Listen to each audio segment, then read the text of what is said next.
The consequences of having an unfaithful spouse. Final ending of The Home, Part 1 down below. Maria said, "Don't call him professor, he's not a teacher. Furthermore, I don't think he'll have much free time. He's going through a divorce, but even if it wasn't, this is serious business. To be honest with you, I don't think you're his kind." Dana remarked, "I'm every man's type. But at least I know what you're pissed about now." She took a seat next to her buddy Maria after moving closer. Dana questioned, "Does he know?" Maria inquired, getting up and moving across the room. "Does he know what?" Dana grinned and said, "That you want to screw his brains out." "I don't want to screw his brains, or anything else out," Maria said. Dana questioned, "Well, you like him then, don't you?" "What would happen if I did?" "It would be irrelevant. Even though we haven't done any research, he views me as just any young person who performs research. If he would allow me to do more than busy work, I could truly help him. He treats me like a child, even though I'm 27 years old. Even though you're just 24, he treats you like an adult." "That's your fault," Dana angrily said. "Observe how you are dressed. How do you think he'll handle you?"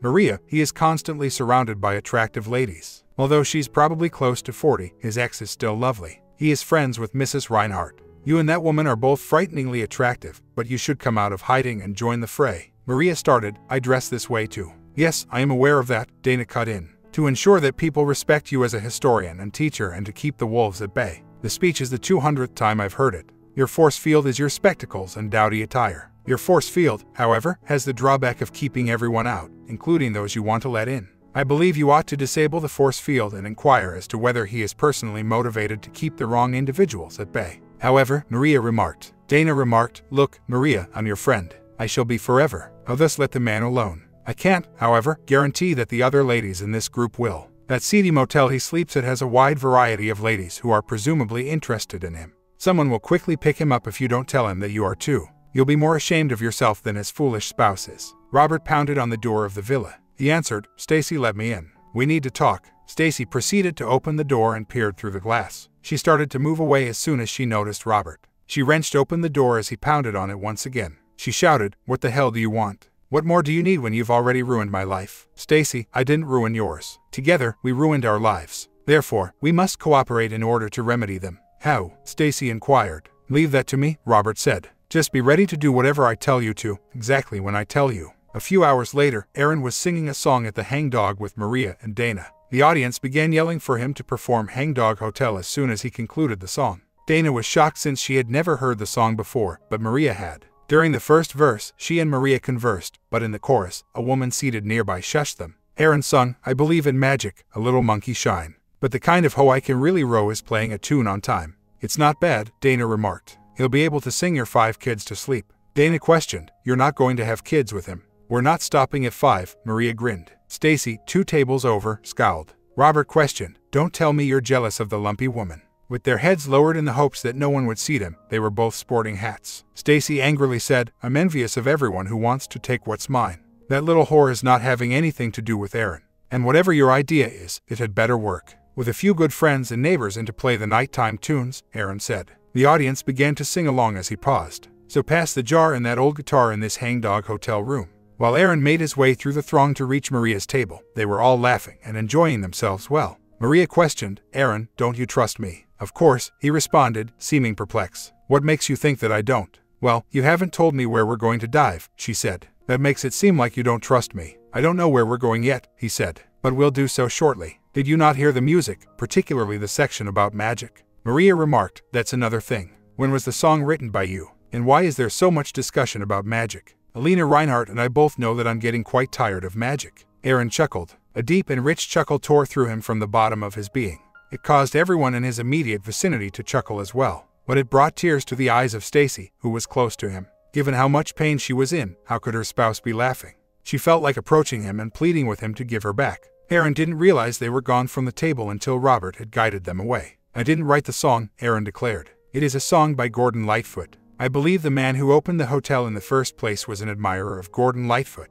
The subsequent owner adopted a pirate motif but retained the name. Did you hear that?" Immediately after they were outdoors, Robert asked Stacy. Robert removed his earplug at the same moment as Stacy removed hers. Their earpieces resembled those that are offered for sale online under the name Super Ears. Originally, they were designed for elderly people whose hearing was deteriorating. However, they were now advertised to anybody who wished to overhear discussions that were too far away for their ears to catch up on. Stacy said, "I heard all of that crap. As I've already stated, I won't allow that little B to mistreat my husband or have his children. That's what I do. Robert chuckled. Get the hell out of here. Stacy, you possess a PhD. You're incredibly intelligent and a passably good historian. However, you're not the maternal kind. More like to one of those spiders that consume their own young. In a weird sense, I believe you love Aaron, but your professional goals come before everyone else. Take note of how fast you bowed down to me. In any case, it wasn't what I was discussing. I was referring to the reality that he still has no idea where in the world he is diving. It will be necessary for us to follow him. Stacy questioned, why do we have to follow him? Robert questioned, have you ever heard the saying, I'd rather be lucky than smart? Stacy gave a head nod. Aaron has this way of pinpointing the locations where we dive, Robert said. Let's simply dive here, he replies, at least 8 times out of 10 after I complete all the homework and focus on this region. Additionally, we typically discover stuff exactly where he wants to dive. I have the strangest sensation that we, along with all the other teams, are barking up the wrong tree right now. I looked around, and the location I discovered is the same one that the others are eager to explore. To tell the truth, everyone who arrives here immediately becomes involved in the same field. I think they've cleaned that region presently. I would like to try another place. Thus, we will follow our old friend. Although there is some risk involved, I would rather wager on Aaron because of his unusual luck than against him. Dana, Maria, and Aaron gathered at the docks early the following morning.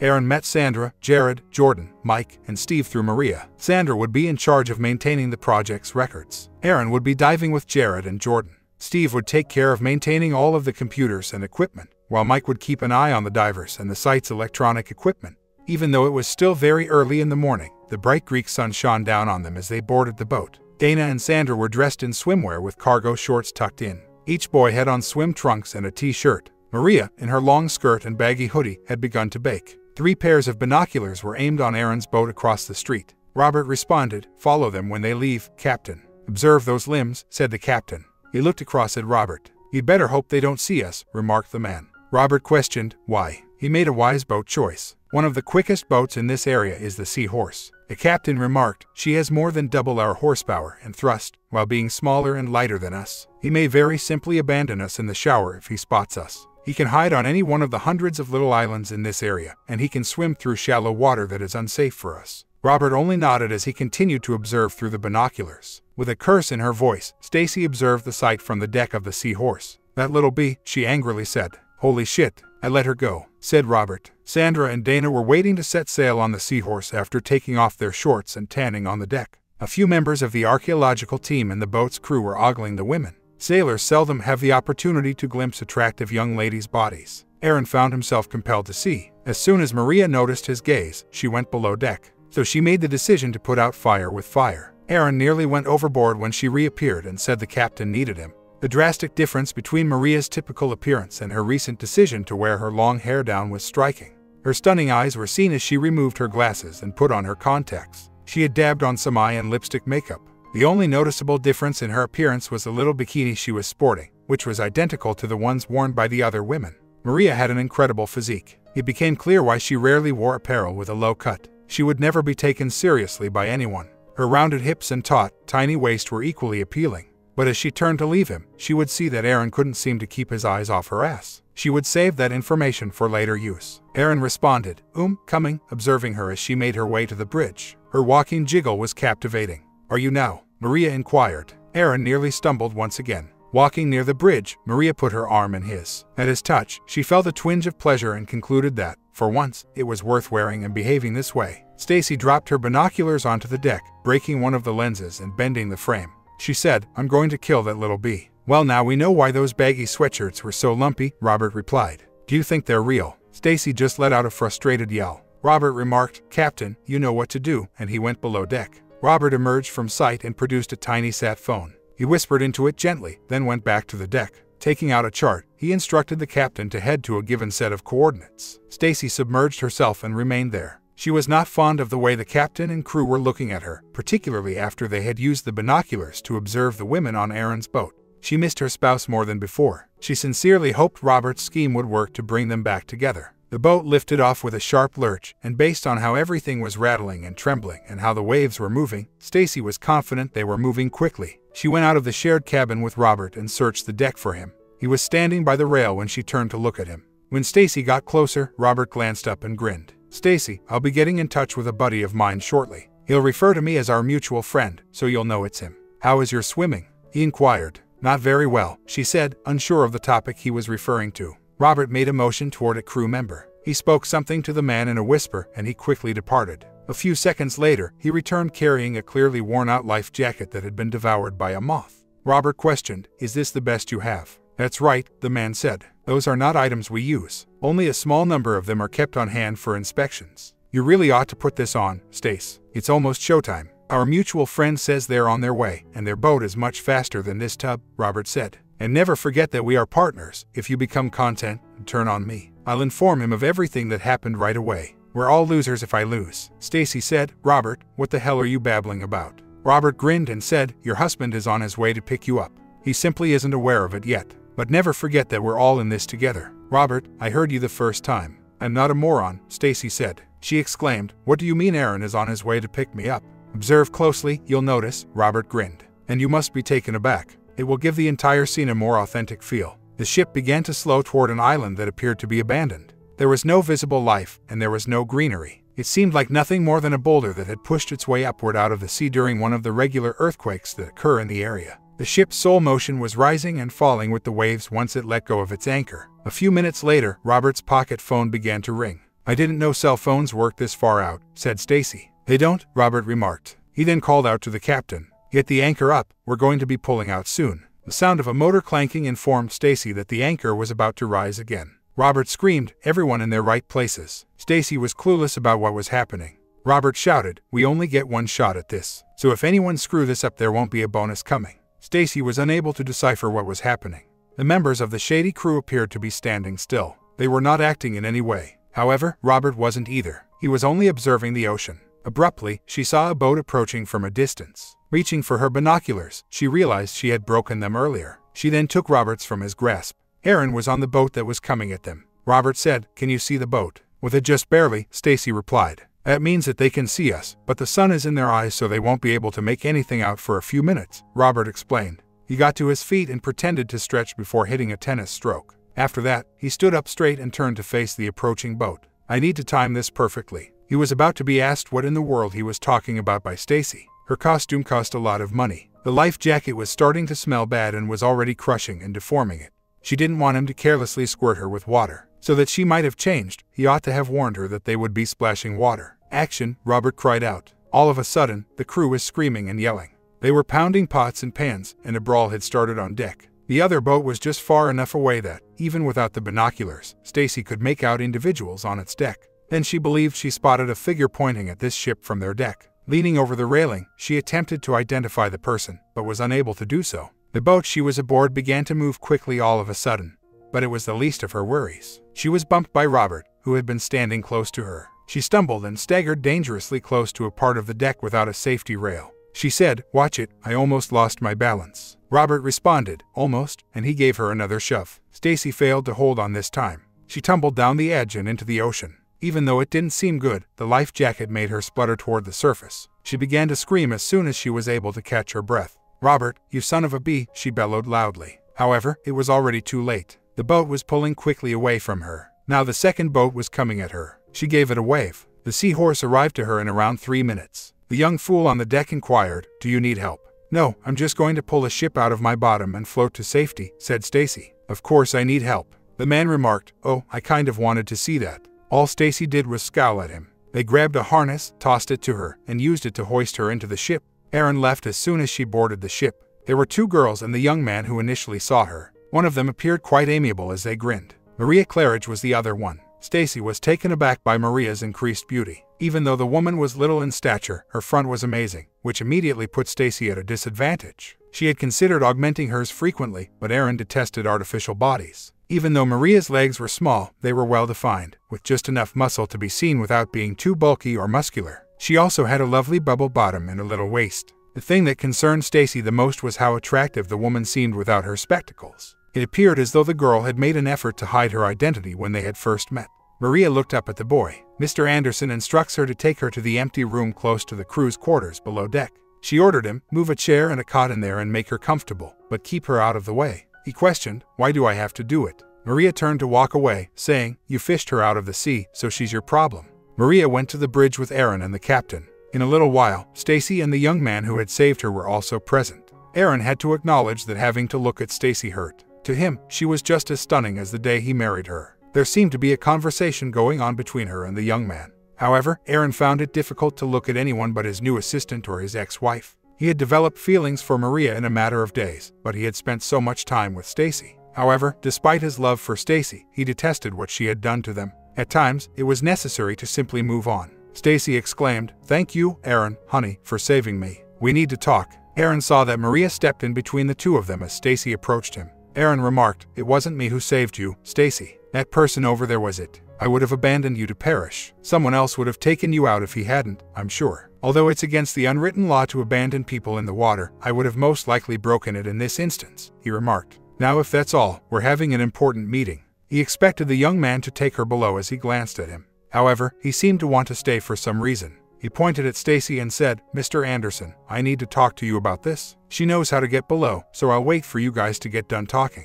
Maria intervened. "Jared, the first skill you'll need to pick up aboard a ship is taking commands. Aaron instructed you to bring Dr. Anderson down. Take Dr. Anderson down with you." Jared nodded and followed orders. "All right," Aaron said. Maria extended her hand. Subsequently, she approached the door and abruptly pulled it open. Jared and Stacy stood directly outside the entrance. "Steve," Maria yelled so loudly that the entire ship could hear her. "I'm sorry," Jared said. "She refused to go, so I'm not sure why I was assigned to monitor her. I did not come here to be a jail guard or a nanny, I came here to dive." "Well, come back in," Maria replied, giving Aaron a nod. Aaron pondered her activities. Steve raced towards the bridge. "Hey, Steve," Maria remarked. "Remember what we were talking about before?" With a nod, Steve turned to face her. "Get your scanner and hurry back." Steve hurried out of the room. Maria remarked, "All right, Jared, let's hear it." "Okay, Dr. Claridge, you've been informed. Mr. Anderson, I wanted to dive with you. That's my primary motivation for joining. I don't believe that simply because I happened to witness a lady in the water, I should be singled out for anything like this. So if you were below checking on your diving gear, like you were supposed to be, how is it that you were even on deck to see her?" said Maria. "I'm not sure," Jared answered. "It's just lucky I was." "Yes," Stacy said, "very lucky for me." Maria remarked, "I don't think it was luck at all. Jared, I've never met you. I've taken classes with every other person. Therefore, could you please tell me how you learned about our team?" Before he could say anything further, Steve returned. He carried about a device of some sort. Aaron said, "Isn't that a..." Steve said, "It's a frequency analyzer." Aaron said, "Don't let car thieves use those to steal your alarm codes," as he considered his own vehicle. "Yes, Mr. Anderson, but that's not the legitimate use of the device," Steve said. Maria said, "Earlier, Steve was doing his job," glancing at Jared, and he observed sporadic renegade communications. "Initially, we assumed that some of the males could be using cell phones. You are familiar with mobile phones and college students. However, we're far enough away that mobile service is unavailable." Subsequently, Steve observed that the signals appeared to come from this ship at times and from another location at others. It eluded us to solve. Although the frequencies were extremely off, Steve speculated that they may be radio signals or the weather band. "Shortly before the other boat tossed your ex-wife into the water, we received a lot more of those signals." Aaron understood right away. Before Jared could respond, he rapidly reached out and grabbed the young man in front of him. Searching the boy's pockets, he eventually discovered a tiny phone that was no larger than a mobile phone. "I've never seen a sat phone this small before," he stated. Checking the call log, Aaron opened the phone. The same number has been called 6 times in a row. He dialed back and waited for the call to go through. He said, "Robert, you've blown it. I'll be waiting for you on the pier with your spy and whore. But you ought to have held off on using them for a day. I haven't yet revealed to anyone where Maria and I are diving. We only used today as a shakedown voyage to evaluate the machinery. However, I will let the institution know about the strategies you're employing."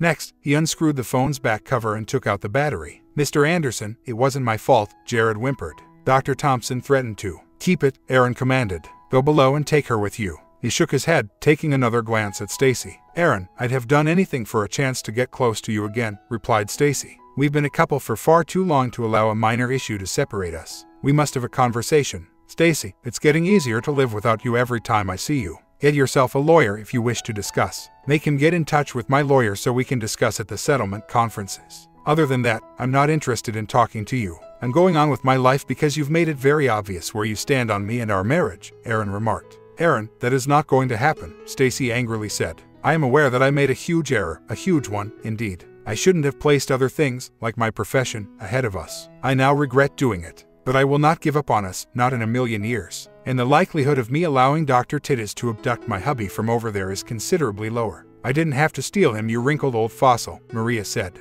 Hearing her spout obscenities in that British accent was sort of comical. I just received him from you. Perhaps you wouldn't be in this situation if you owned anything yourself. I'm also not sure how you managed to get your doctorate. Did you also somehow blunder your way there? You lacked the maturity to realize that you lost out on a wonderful man in favor of a renowned womanizer. He's known to mistreat his aides before letting them go. So now you're jealous because he screwed you and fired you. So you want to take it out on me by stealing my husband, said Stacy. Well, he never got the chance to attempt to take advantage of me, but he couldn't have succeeded. Like the one who came before him, he would have failed. He found a larger whore that he loved more, so he got rid of me before he even attempted. It seems like easier pickings, Maria yelled. The bridge door then swung open violently. A crewman stated, Captain, there's a storm headed our way. We should locate a location to meet up.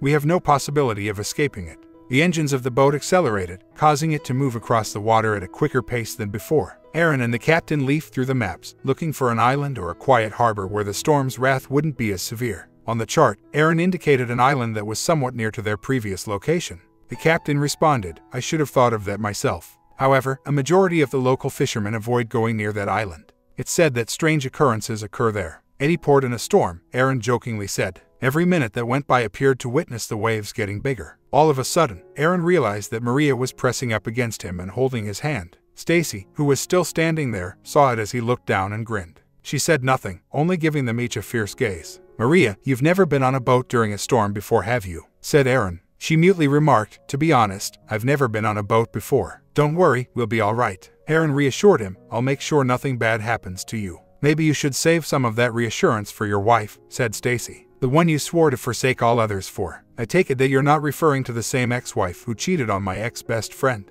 Wouldn't that be somewhat paradoxical? He inquired. Please, Aaron, get over it. For heaven's sake, it was just a good time, and it only occurred once in all these years, yet I still adore you. It's not as though we shared a bed or anything. That would be enough to file for divorce, but come on, a drunken time. I told you it was an error, and I've never pretended to be flawless, Stacy added. Maria suddenly started giggling. Aaron just gave a headshake. Maria, this isn't a good place for you right now, Aaron said. Why don't you check on the others? Stacy questioned. What the hell was Booty Smurf laughing about? She doesn't know anything about us or our marriage. Aaron yelled, save your BS for someone who actually cares. That makes 3 screw-ups, Stacy. Then he descended. A few minutes after he departed, Stacy followed. Aaron stopped hard in front of the crew's rooms. He walked into the room and saw Maria looking at him. Stacy ran into him a little while after that. Are the others okay? Maria was questioned by Aaron. She muttered, stop talking, and turned to face the room. As if nothing was wrong, Sandra and Jordan are still fiddling with the equipment in the monitor room. Jared is venturing out onto the deck to vent to anybody who would listen about how none of this was his fault.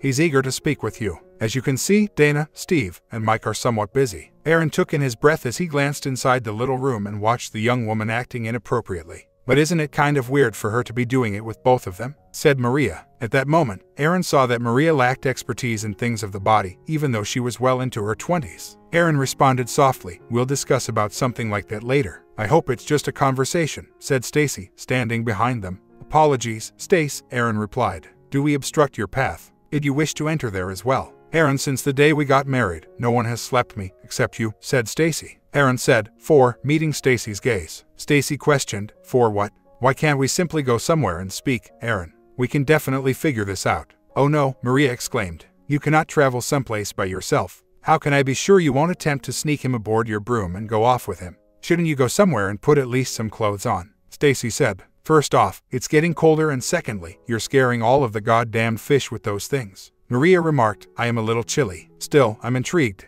My physique appears to be capturing your attention. You discuss them in all of your conversations. Are you withholding something from us? I should clarify, though, that I have only ever done it once, with a male. I'm not at all interested in getting to know a woman. I'm afraid you won't be on the list in any scenario, though, as if I did, it would have to be a young, attractive one. Maria moved in the direction of the cottage the other girls and she shared. Aaron kept a close eye on her as she left. Turning, she saw him observing her. Angrily, Stacy smacked him on the shoulder. They had arrived at the cove, the captain informed them as he descended. There was a little, quiet spot with trees lining 3 sides that offered protection from the wind. The fishermen even utilized a small pier that was large enough for them to anchor their ship on. The ship's side-mounted tires should ensure that they won't shatter the hull to pieces in the event of a shift in the wind. We should be able to ride the storm out here, but it's going to be a rough night, remarked the captain. The meteorological service and the press reported that a minor earthquake moved the bottom and changed the tides. We're in for a good time when you add the winds and rain. Donning a slicker, Aaron climbed onto the deck. He enjoyed observing how the water moved, however difficult it became. Maria met him there a little while after he arrived. She grinned and said, "I brought you a complimentary gourmet meal." She gave him a paper plate with 2 pieces of pizza on it and a bottle of beer. She sat down next to him, and he gave her a questioning look. "I observed that, when you're not trying to get completely blitzed over your ex, this is the beer you usually drink." Additionally, Mike works at a pizzeria. He boarded the ship carrying 4 huge pizzas. "We microwaved a couple after he froze them," she informed him. She settled into the seat on the rail next to him. 2 seats, like captain's chairs, were fastened side by side to the deck with bolts. On the other side of the boat were 2 identical seats. Fishermen cherished them. In the unlikely event that they caught a fish large enough to drag them over, they could secure themselves onto the chairs. Aaron said, "Thank you, Maria. Not only for the beer and pizza, either. How on earth did you discover Dos Equis?" "For me, the hangdog imported some. I purchased it from there," she grinned. "You've been taking care of me since this whole thing began or ended," he grumbled.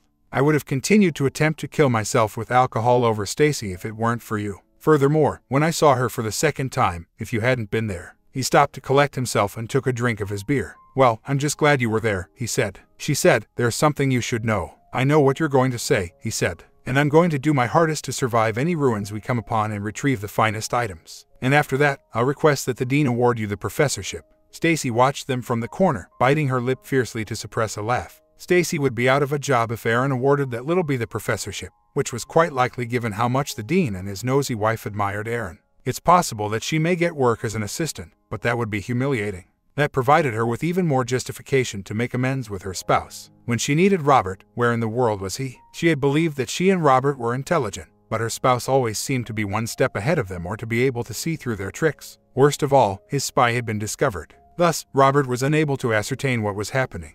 Basically, she was alone herself. She wouldn't have Robert's assistance to get her spouse back. Maria remarked, "That's not at all what I was going to say. To tell the truth, I was considering applying for the position when Alina sent me your way. I mean, I have the degree that the position needs. Perhaps my experience isn't as extensive as that of DRS Thompson or Anderson. I really hope that my remarks do not insult you, but I do not possess nearly the same lack of morality as Dr. Anderson. It's just not something I would do to further my career. In any case, I've learned something in the past several days that is more meaningful to me than the professorship." "What?" said Aaron inquisitively. "I thought that for all of you egg-headed history types, the professorships were the holy grail." "You don't have one and you're doing quite well," Maria said. "Aside from that, a professorship is actually simply a job. My goals are a career and a life. My goal is to pursue and reclaim history. From wherever they may be hidden, I want to bring those small bits of history back to the world. Additionally, I want the life that comes with it. And I want to always feel the same way as I do right now." "Seasick?" Aaron chuckled. Maria spun around and gave him a serious look. "If that's a part of it, that's what I want," she stated. "But don't you think you're a little overeducated for that?" replied Aaron. "This isn't really the chosen career path of the average PhD. Stop being so dumb," she chuckled. "I'm not concerned about the job route. All I desire is life." Aaron remarked, "Okay, I'm confused now. What's so special about the life?" "Aaron, the people you share life with truly make the difference. You are everything I desire. I would never prioritize a foolish task above you. Therefore, even if I'm frightened of heights, I just want to do things with you if I'm sailing across the ocean or hiking mountains," Maria remarked. Stacy said, "I'll bet she wants to do it with you," as she stepped onto the deck so they could see her. She struggled to maintain her balance as the deck rolled. Aaron said, "Stacy, get below before you fall overboard." "You just want me to leave so you can get comfortable with that little British bee," said Stacy. "To get you into court and out of my life, Stacy, all I want is for you to be safe. However, I have no problem with you dying by being thrown overboard in the midst of a storm," Aaron added. "After all, you're supposed to be the smart one." "Aaron, what happened to us?" Stacy questioned as the waves violently forced the boat toward the little dock and slammed into its side. "Less than a month ago, we were perfectly happy," he answered. "That was the issue, Stace. I would have done anything for you because I loved you so much. Everything but give you up. It crushed my heart to see you and Robert together. I wonder whether I'll ever be able to go past it." "That was you, then, if you require a clear response. We are left with nothing to do but play the cards that are in our hand because of your desire and determination to succeed at any cost." By dawn, the waters had calmed down. The boat made its way back to its dock at home. They replenished their supplies, which included pizza and additional Dos Equis, while they were there. Aaron informed Dean and Alina about their activities while they were there. The way Robert had behaved didn't surprise her. Jared told Robert what he had been doing for him under penalty of getting kicked out of the university. Aaron was also informed that Robert's ship had not returned from the storm. Many believed that the boat had fallen because it had become stuck in open water during the storm. Right before they left again, Aaron and Maria had a meeting with the captain. Okay, back to where we were before we were interrupted by the storm, Aaron said. I'm about to show you my secret method for finding the location we'll search. Aaron pulled out a briefcase and took something out while Maria and the captain looked on. Maria inquired, do you need a data port to plug that into? It's not electronic, Aaron remarked. He set the little, flat board on top of the region's chart. Next, he put a little, sharp item on top of the board. After then, he shut his eyes and rested both of his palms on the pointer. Wait, you have to help me with this, he said. Grabbing her hands, he used his to place them on the pointer. Close your eyes, he instructed. What he said, Maria followed. With closed eyelids, she grinned. Twice he had called her Rhea, which she had noted. She was cool with his coming up with a new name for her or giving her a nickname. It implied, in a sense, that he was claiming her and that she would always bear his mark. The little cursor moved, and she noticed how bizarre it felt. Perhaps she touched Aaron and that's why she got the tingles. She tingled all over whenever they were near each other. The cursor abruptly stopped. On the chart, Aaron annotated a dot at certain locations. We dive there, he informed the captain. Maria suddenly opened her eyes. She inquired, what is this thing? How about doing some research? How about tide tables and planning? Aaron questioned, do you remember the song's second verse? I believe in magic, a little monkey shine. Maria gave a nod. What magic? Was her question. What is this thing? It's a Ouija board, Aaron said, grinning. She questioned, how the hell is this going to work? He said, Maria, all the other teams are out there. They did excellent research and had a good advantage over us. They haven't discovered any garbage as a result. For ages, everyone has been searching this location. There are others who believe that everything has already been discovered here. Is there any harm in trying something different? I'll tell you what, then. You carry the PCs beneath the deck. Conduct as much research as you like. The remaining time will be divided between us. We'll search your area for half of it and mine for the other half. Is that reasonable? Saying, in for a penny, in for a pound. I trust in you no matter what, and we are partners. We're in this together, whether or not we unearth the largest hoard of antiquities. But there needs to be a stake. You're in command of us going forward if you're correct and we discover something there. From now on, there are no questions asked and everything you say is final. However, if we spend the next 5 days looking for anything and don't discover anything, I get to make 2 important choices that you are never permitted to criticize. Aaron gave her a wary glance. He had discovered that he could no longer trust others as much as he previously had since things had gone wrong with Stacy. Maria extended her little hand to greet him. Deal? She inquired. With a gentle deal, he shook her hand. Restocking the boat and getting ready to go again took little over 3 hours. Aaron had thought about waiting until the next day to get off, but his team's enthusiastic young members were itching to get started.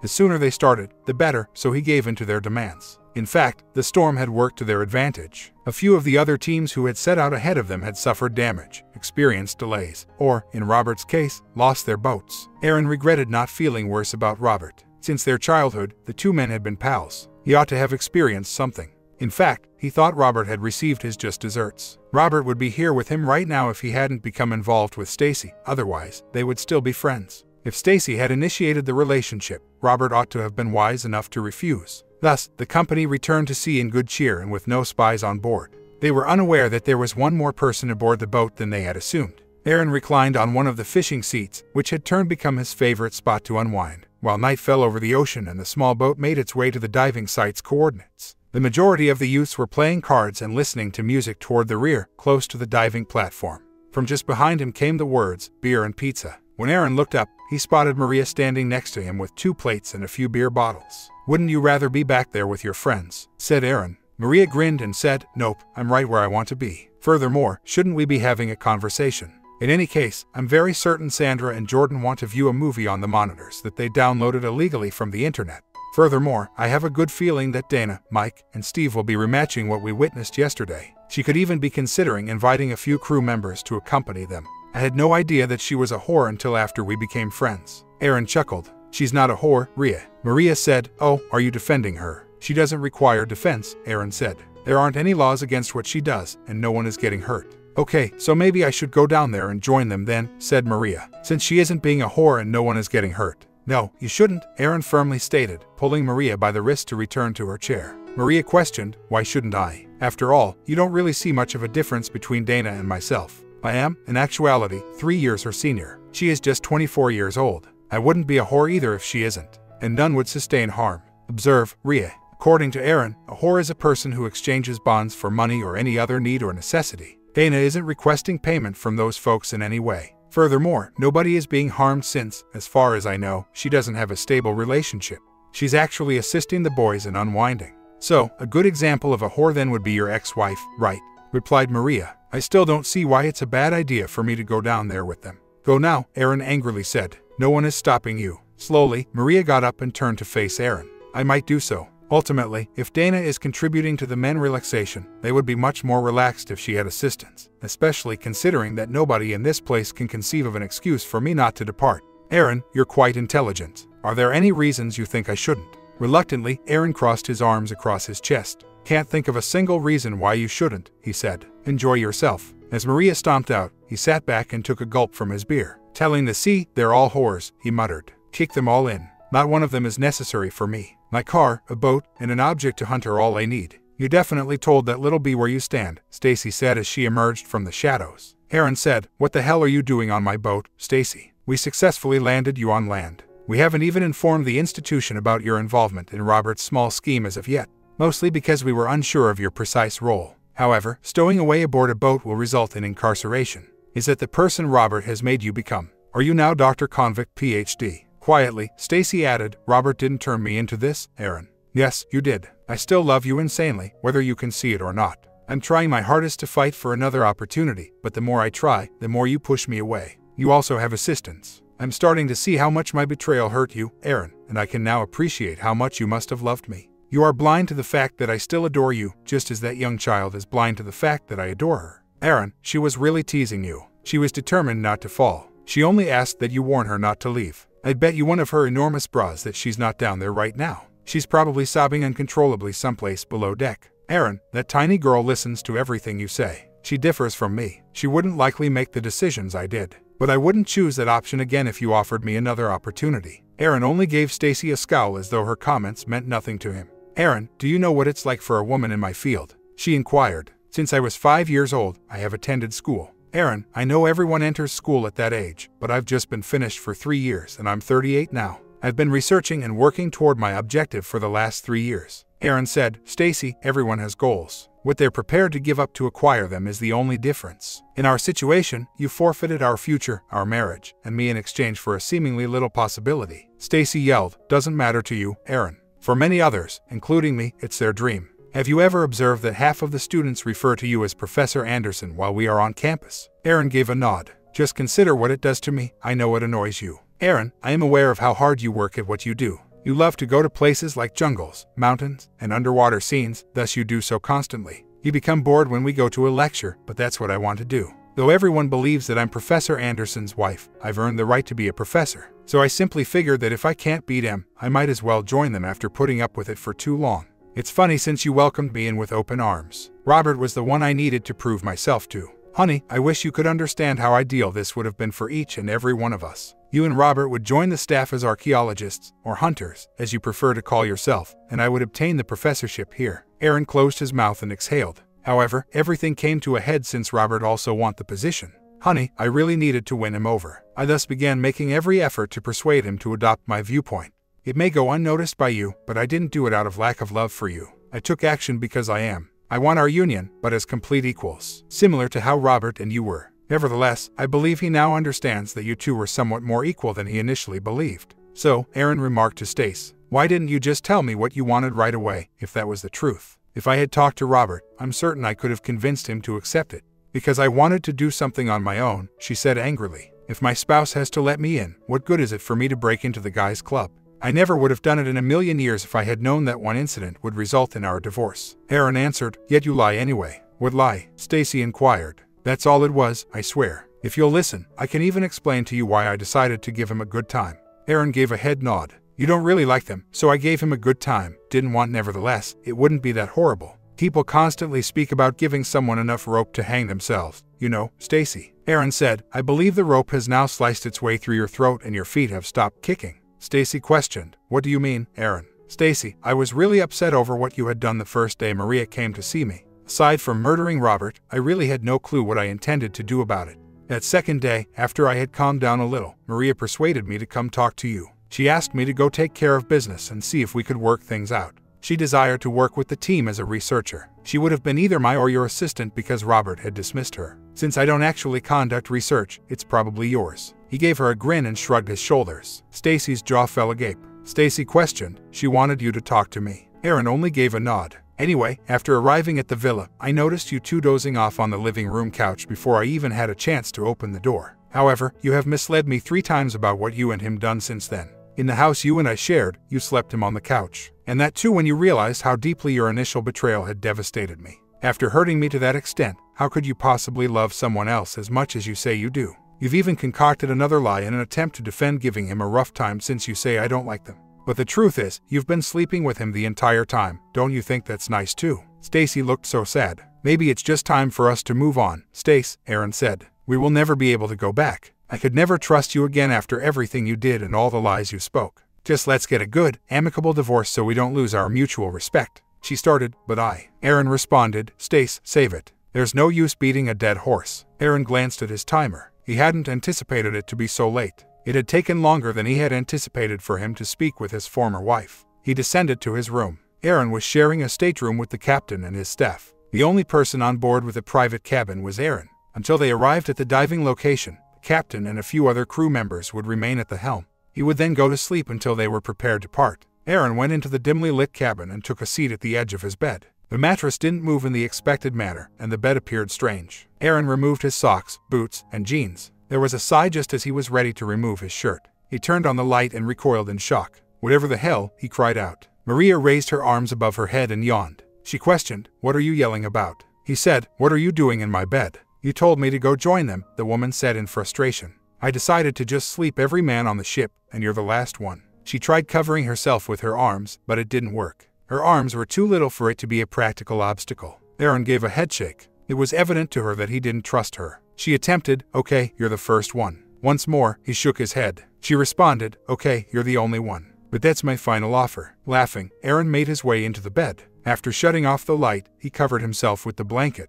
He heard, Aren't we gonna? No, he responded. Why not? Maria inquired. I want to. I agree, Rhea, Aaron remarked. However, we require some time to work things out. There's not a hurry. However, I would hate for us to take a wrong turn and wind up ruining what could have been an even greater friendship because we jumped into something. Aaron, she inquired. Yes, Dr. Claridge, was the last thing he said. She said, Can you just hold me then? Aaron was one of those people who always got up early. He was always up before the sun came up, unless he was intoxicated. The following morning, at 6:45 a.m., Steve went in search of him and found that half of the staff had already finished breakfast. It had taken them more than an hour to reach the diving location coordinates. After eating, Mike and Steve started the underwater radar search and the seafloor survey. Steve gently tapped on the door, but there was no response. He flung open the door and shut it behind him. He was asked if he had seen Maria by Dana, who had come down the corridor. He blushed rapidly and gave a nod of the head. Dana said, Why are you acting so funny? With a gesture toward the door, Steve hurried back to the monitor room. Next, Sandra and Jordan ran into Dana as they were walking down the corridor. Mike joined the throng as he was himself about to descend. Dana opened the door softly, squeezed them all close, and saw Maria and Aaron sharing the bed. It was evident that the blanket had been moved back throughout the night since they had become heated. At the scene, each man responded right away. Aaron had Maria curled up against him, one arm around her in a passionate embrace. Oh my lord, Mike said. I didn't know that woman was made that way, even though I've known her for 4 years. Or because she was so attractive, Jordan said. Dana said, It just takes the right guy to bring it out of you. Shortly after, Mike's shoulder was glanced over by Aaron, who was uncomfortable, and Maria, who was beaming from ear to ear. Mike said, They could just be rocks. The bottom appeared to have been disturbed up by that little earthquake. A thick layer of silt blocks our vision. Additionally, our location has some intrinsic parallax perspective. Between the squiggly lines on the radar screen and the EDVM, the entire team, including Stacy, craned their heads back and forth. Of course, with those types of striations forming in such a regular pattern, the possibility that they're not natural objects is greater than 50%, Mike added. Steve, Jordan, Sandra, and Dana all gave a nod. Maria gave Aaron a blank stare before taking his hand. Stacy pretended she didn't see it. Aaron questioned, Do any of you actually understand what he said? Well, not really, Dana said. Partially, Steve said. Not a word, Sandra said. Dude, I'm just a diver, Jordan remarked. I'm still trying to figure out how Maria hid those titties from us for all of these years. Aaron responded, Okay, screw it, I'm heading down there. Shouldn't we send a RoboCam down there first? Replied Mike. We have no idea what's down there. Aaron joked, We'll know as soon as I get down there. Coming, Jordan. You're not alone, Dana remarked. Maria gave her acquaintance a sideways elbow. Jordan and Aaron dashed to the main deck so they could begin putting on their diving equipment. I concur with Mike, Maria declared. There is instability in the neighborhood. Are there sharks or mines nearby? Sending down the RoboCam should come first. Since I'm meant to be your partner, I ought to have some influence over this. I hired you, Jordan, so I can dismiss you." Maria was gently dragged by Stacy's shoulder. She gave the younger woman a quick glance and spoke in a kind tone. She said, "This is the worst part. It isn't about looking around and trying to discover anything. It's not about the time you've lost when nothing is present. Seeing him leave to do something you know for sure he might not return from is heartbreaking." Maria gave Stacy an inquisitive glance and gave a nod of her head. "And it never, ever gets any easier," Stacy said. "However, you need to acknowledge a few things. First of all, have a look at him. He looks like a child at Christmas. He acts in this manner. We have no choice but to worry about him while we relax. He's still going to do it. You simply have to make enough of an effort to get him to stop letting you along. You'll worry even more after that, since you aren't present with him. Aaron will have to go down there by himself if you prevent Jordan from going, but he will still go. Is that your desired outcome?" Maria gave a sharp shake of her head and tried not to cry. "At least this time, I have you to worry with me," said Stacy. Robert, that jerk, was never concerned. He simply sat down on the boat and bided his time till Aaron went down to get the loot. He only watched, waited, and collected the checks. He never plunged himself. "Dr. Claridge, you're going to have to get accustomed to this. Having to watch someone you love take a risk is incredibly agonizing. Even though we may not be the ones with courage or adventure, we so keep an eye on them and wait for their safe return." A maternal instinct that had never been triggered before took control when Stacy noticed tears in the corners of the young woman's eyes. "It's a good thing to give him something to let him know what he's coming back to," she said with a grin. Maria murmured, "But we haven't." "You will," Stacy said with a sneer. "Trust me, when you guys finally get together, boy will you." Maria approached Aaron and planted a kiss on him. He was surprised by her kiss, but at last he relaxed and gave her a kiss in kind. As they observed the kiss, the entire squad cheered. "Could I view the stream from your cameras?" Mike inquired. After Aaron and Jordan submerged themselves, they emerged into a different world. Normally, one could see a fair distance out over these seas since they were so clean. However, a lot of silt was still floating and moving through the water as a result of the recent earthquake and storms that agitated the bottom. The sea may not quiet down for several days. A few inquisitive fish and other aquatic creatures saw them as they made their way down into the water. Fortunately, there were no sharks on their path. The majority of the information they knew about the location indicated that there hadn't been a shark attack in the area for more than 5 years, but nobody wanted to be the first. Aaron was the first to spot them as they got closer to the bottom, a collection of strangely shaped objects. They may be rocks, as Mike had mentioned. However, upon closer inspection, he discovered that the object had rounded edges on some and sharp ones on others. It appeared to be some kind of accent piece. Though the sea's currents had worn it smooth, he could just make out what appeared to be a lion's head. Jordan looked at it when he pointed to it. Taking a few of the smaller objects, he piled them up so they could carry them with them when they left. After swimming a few more yards, Aaron nearly passed out. Probably a log, what he had assumed to be some kind of imperfection in the sea floor. He went to look at it, wondering what sort of wood it was. Aaron was on the verge of passing out. It was a column, or a portion of one, not a log at all. He had found what appeared to be the remains of a structure, maybe a sizable one. He gestured up, and Jordan understood what he meant. With haste, they collected as many of the smaller objects as they could carry and made their way towards the surface. They had to be patient in order to avoid getting the bends. Aaron had to resist the urge to quickly return to the surface to investigate his findings. After an hour, Aaron was all changed and gazing at the objects he had recovered from the ocean floor. Maria and Stacy were giddy with excitement. The two had started attempting to categorize the pieces after carefully removing some of the accumulated patina from a few of them. Even though they were plainly everyday objects, cups and a portion of a jar, for example, the PhDs were having trouble dating them to a certain era because of how ancient they were. Aaron said, "All right, Captain, let's get the hell out of here." "Aren't we going to go back and bring more items up?" said Maria. "Nope, there's too much down there," Aaron remarked. "We will return with what we have to the Dean and assemble a larger, better-equipped crew to revisit and thoroughly inventory and investigate the site. You'll enjoy yourself endlessly perusing through all of this material for several months, if not years, so don't worry." It was a large column that we found. I doubt anybody else will discover something with this magnitude. I doubt anyone has ever done so. We'll prevail in the battle, and I'm confident you'll be appointed professor. I'll ensure that, Aaron remarked. "Yippee," Maria said regretfully. "I guess you won." He answered, "No, Ria, we won. This is the goal we had in mind. All of the academic credit and all of that nonsense will go to you and your cronies. I get to explore and discover things. We all came out on top." Maria clarified, "I was talking about our bet." Somewhere along the way it became far more important than all of the rest of it. Curious, Aaron glanced first at Maria and then at Stacy. She appeared rather depressed as well. Well, he thought, there's no figuring out women. The captain radioed the university their location. The liaison from the university would get in touch with the Greek government to set up the required permissions for investigating, diving, and extracting artifacts as soon as he recorded the coordinates of their find. No other team had discovered anything at that point. He asked them to hurry in and bring samples of what they had found. The boat quickly departed for home. Problems began to arise about 2 hours into the journey home. A tiny, swift cutter sliced through their bow. Using automatic weapons, 3 men fired rounds into the air and shouted over a loudspeaker for the ship to remain still so that they could board. Aaron caught the captain's attention. Off their stern were 2 other little swift boats. One of them contained a guy with a rocket launcher. Aaron saw the little boats maintaining their places. The guys in the boats continued to practice their weapons on the ship. "Captain, do we have any weapons on board?" inquired he. "No, sir," the captain said. "For what purpose would we even need weapons? All we ever do is fish, and occasionally we go diving just like you. We have never owned anything valuable that we would need to keep safe." On one side, Aaron felt Maria hold his hand, and on the other, Stacy. Although he had heard tales about contemporary pirates, he had never imagined that they would be thus near to a nation's boundaries. "Captain, radio for help before they come aboard," said Aaron. "Although it is unlikely to arrive in time, at least we will know assistance is on its way. All we can do is hope they simply take what they want and go. Hopefully, all they desire is money and tangible items." The captain approached the bridge cautiously. When he arrived, he followed Aaron's instructions. After a few minutes, he came back to Aaron's side. By that time, a bigger boat was approaching, about the same size as theirs. The smaller boats were obviously only scouts for this one. The guys on the smaller boats moved in closer as the larger boat approached. The guys in the other boats left their guns aboard the ship as they tied each boat off one by one. The men then boarded. They had received good training. All the passengers on the ship were gathered in one location. The men had a rugged appearance without being filthy. They remained silent the entire time. They just used gestures and pointing to communicate. 2 guys approached from the larger boat after Aaron and his companions had assembled.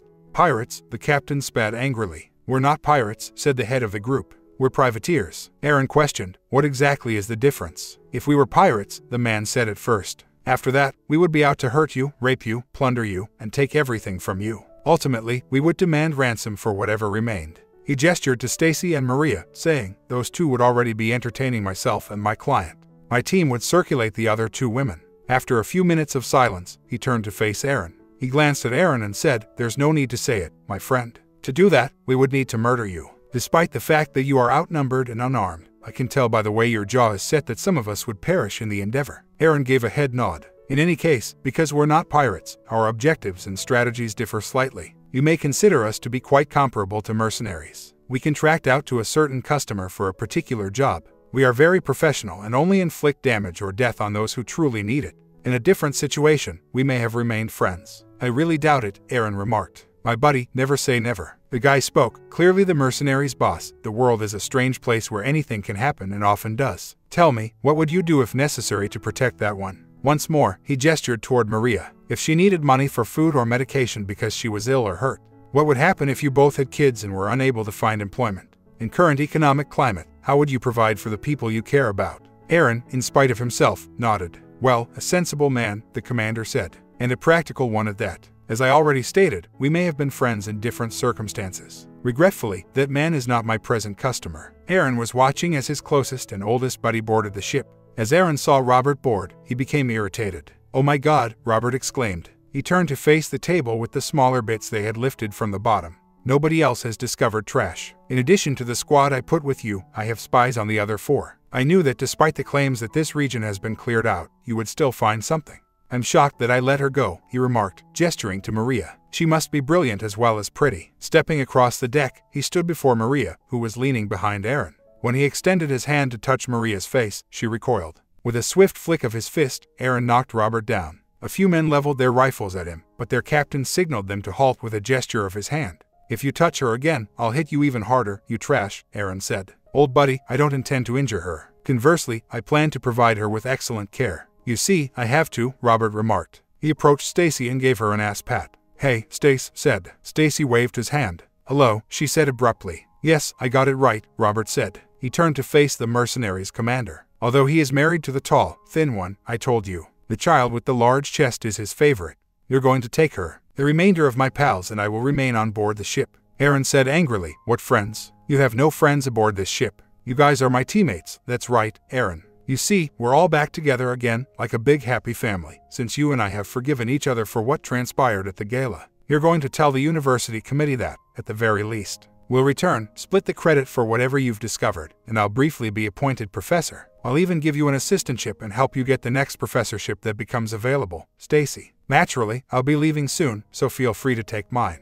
Arnold, after I'm certain you're following the strategy, I'll have your unwavering word that you won't discuss our agreement with anyone. Aaron, I've known you for a very long time. That honor bullshit has always appealed to you. If you promise me something, I'm sure you won't break it. I'll let her go so you and she may sail off somewhere as soon as you promise, and I'm sure of my job. I apologize for having to take such a low step, but in my opinion, the job is no longer the most important thing. The money is truly what I need. Aaron gave him a strange look. Robert answered, yes, old friend. I'm on the verge of being penniless. Aaron questioned, how? We've made a lot of money over the past few years. Aaron, you and Stacy always lived within your means, Robert said. But I am the well-known one. I have to live the kind of life that my celebrity demands. There were parties, ladies, mansions, excursions, and all of that. If you take me back to the site, I'm confident there are a ton more items there based on what I've seen here. You didn't really rush back to seek credit, involve the museum, obtain all the necessary permissions, and engage in that type of BS. Aaron gave a nod. This time, though, we're going to approach things a little differently. We will obtain all of your licenses and other documentation, but we will just submit the more significant portions. Everything that's little enough to get by the authorities or that they haven't noticed will go to what we'll be referring to as the safekeeping Robert's inheritance. I'm over following the rules. I need to retire with a sizable sum of money, and I'll have whichever of my guys is observing Dr. Claridge at the moment put several bullets between those enormous tits if you say or think anything about any of this to anybody. He grinned. Did you really think I'd trust you to keep your word, Aaron? He laughed. Yes, I do trust you, but I also need confirmations. You can have your girlfriend back, and I'll vanish once I have my ridiculous amount of money. My plans have had to be somewhat adjusted. At first, Stacy was supposed to be the one. I allowed her to give me that nice time because I needed her to trust me. But I knew she would be useless to me if you found us. We both realized there was no way there was any prospect of you getting her back.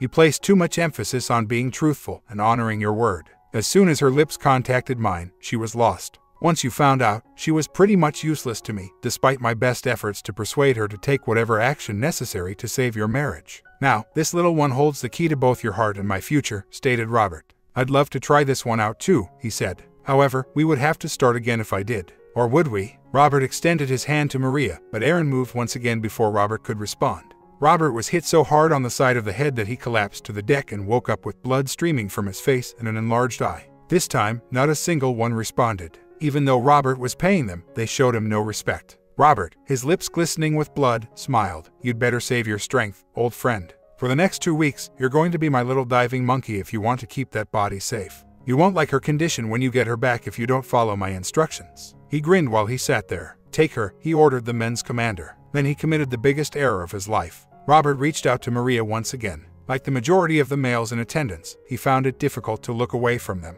Robert responded, boy, would I like to be that necklace. I would probably be curled up in the hottest spot on the planet. Aaron, did you give that to her? It's pleasant. The mercenary leader's gaze was fixed on the jewelry at that precise time. Where did you get that necklace from? He abruptly questioned Maria. A friend of mine, Alina Reinhardt, gave it to me, Maria said. The man's expression abruptly altered. Let's go, he ordered his guys to do. He gave Aaron a nod. You moron, wait, cried Robert. You're supposed to take her with you. Robert caught up to the man and took hold of his shoulder. I'm the one who's paying you, remember? He scoffed. We'll survive for a while on your deposit. There are some things that are more important than money, family for one. I'll give you twice as much, Robert replied. Alina Elizabetta is my cousin, the guy scoffed. Crossing her or any of her allies here may be fatal. In addition, you lack honor, and you freely admitted to taking advantage of my nation and my government for your own personal gain. Robert cried, take me with you, then, as the guys stepped over the edge. I could not be responsible for your safety on any of my boats, the guy said. My men hate you. Hold on, Aaron murmured. This is my university phone number. I offer a solution if you genuinely need reliable employment to provide for your families. Give Alina a call, and we'll make plans. The man turned to go, nodding. Aaron turned to face Robert, grinning like a shark grinning at a tiny fish. With fear etched on his face, Robert retreated towards the barrier. But Maria intervened to get in the way of Aaron and Robert. Aaron, he's not worth it, she declared. If you beat him up too badly, you could go to jail for it. Aaron said, I'm not going to beat him up. I only want him to get off my vessel. I'm going to dump him off the edge. But Aaron, the pirates or whatever they were, are gone, said Stacy. Aaron yelled, he's a famous historian and PhD. He can stick out his thumb and hitchhike. Let me take care of him, Maria replied. We'll lock him in one of the storage compartments until the authorities arrive and then turn him over to them. Aaron responded, we can't do that. If we do, we'll have to introduce and explain the individuals he recruited to them. They genuinely seemed to be good individuals who were forced into doing something against their will by pride and circumstance. Maria gave Robert a quick glance. He crouched down against the rail. She gave him a hard kick to the groin. "That's for you, Stacy," she stated. Subsequently, she struck him across his face. "That's for me," Aaron responded. "We'll give him over to Alina. She'll know just how to handle him, I'm sure. Telling his mother what a garbage he is will be the toughest thing for me." After 6 weeks, the site investigation was almost finished. The crew had carefully searched the dirt and discovered more artifacts after collecting everything that could be seen. Then they had discovered the modest building's construction. The earnings from the goods the university gave to the Greek government were split among Aaron's group. Scholars and researchers from all over the globe were visiting to view the new items, and museums from all over the world were inquiring about exhibiting them. Along with working with various museums and a few university historians, Stacy was assisting Maria with the cataloging of all the objects. Aaron and Stacy had settled on terms for an amicable divorce. Stacy had promised to be there for him if he ever needed her back. Almost everyone was pleased that the former mercenaries had provided security for the site. All that had happened to Robert was his liberation. However, the dean had written about his adventures to every important museum and institution in the world. Additionally, he had sent the story to all of the major media. Before the Greek authorities could apprehend Robert, he was forced to leave the nation. He would never work in his area again, even with his PhD. "So," Stacy remarked to Professor Claridge, "I want to express my gratitude for selecting me to assist with the project. However, what will you do moving forward? Could you benefit from having a competent assistant?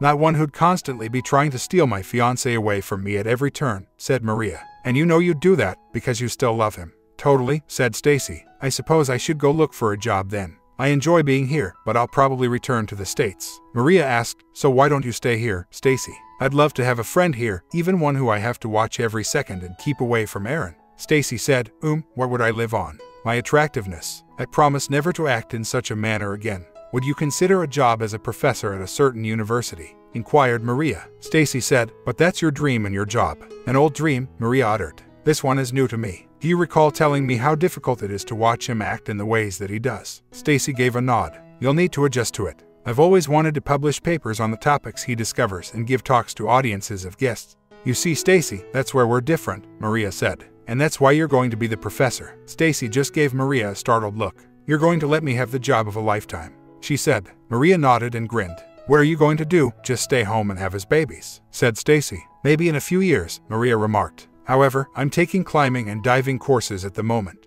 I don't want to wait for him as I stand by the sidelines. I have no desire to discuss or impart knowledge about Aaron's discovery of history. I'll be there for Aaron whenever he races through the wreckage because I know he won't give up and I don't want to sit back and worry." My comment, "One time and she's out." Yup, that is what a relationship is like. You guys like the ending? Comment down below, sub and bell, and I will see you in the next one.